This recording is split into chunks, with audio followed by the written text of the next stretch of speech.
My name is Ben Grosscup. I've been involved with organizing against the biotechnology industry for over a decade. And I currently work in putting on education programs that teach people about organic production practices. Organic farmers know how to feed the world. Yeah.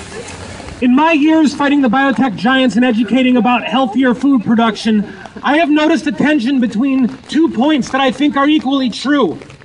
First, the reality is that GMOs really do harm our health from a biological perspective. Watch Jeffrey Smith if you have questions about that. Two, buying organic is a way that you can actually avoid these poisons. But there is something fundamentally wrong and unjustifiable about a food system that creates two types of food production. One that is healthy and one that is poison. Intuitively, it seems preferable to support the producers who produce good food, such as the farmers who I have the pleasure of working with.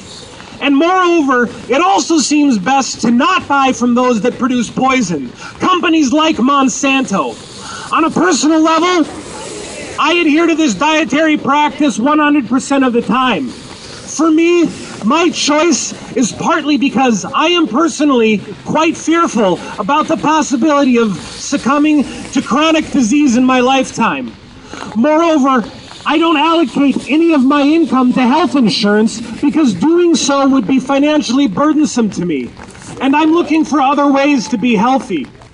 However, personal concerns like mine must not serve as a way to avoid the central political question. How do we create a food system that we, as politically empowered, directly democratic communities, can control in order to meet public needs? Today, many people avoid this political question by emphasizing the limited ways that consumers can exercise choice in the capitalist marketplace, to the exclusion of asserting political rights to quality food. While people like me make sure that virtually every single food purchase we make is organic and from a farmer we can trust, exercising this agency as a consumer is fundamentally different than asserting our political rights to good food. Now, there is a biological reality that quality food makes you healthy, and poison food causes disease. But when we gather with like-minded allies, as we're doing today, to fight against an adversary like Monsanto, which is causing so much harm in the food system, we are obligated to ask questions that transcend what's going on in the biology of our individual bodies. We have an opportunity here to build a movement for democratic control over food, not just a movement of consumers diligently checking labels. Let's address both biology and politics at the same time.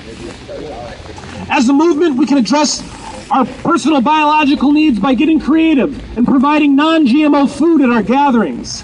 Now, this won't undermine Monsanto's political power directly, but it will make our friends and allies healthier and stronger to sustain ourselves in our everyday lives and in the fight ahead. We can address politics by organizing collectively to take back the political power necessary to achieve a food system that provides good food, affordably and regularly for everyone. Yeah. But we can't win political power out of nothing. Political power is the ability to decide what we do in concert with each other. And it is a finite thing, political power. Every bit of power this movement gains will be at the expense of the power of Monsanto and the big corporations profiting by producing food that makes us sick. I'll give you an example. Vermont just passed the first GMO labeling law in the country. Vermont is historically the most anti-GMO state in the entire country. But how has Monsanto responded? By forwarding a new federal law that preempts states from taking any action to label Monsanto's poison food. I tell you, nothing can be won without Monsanto losing something.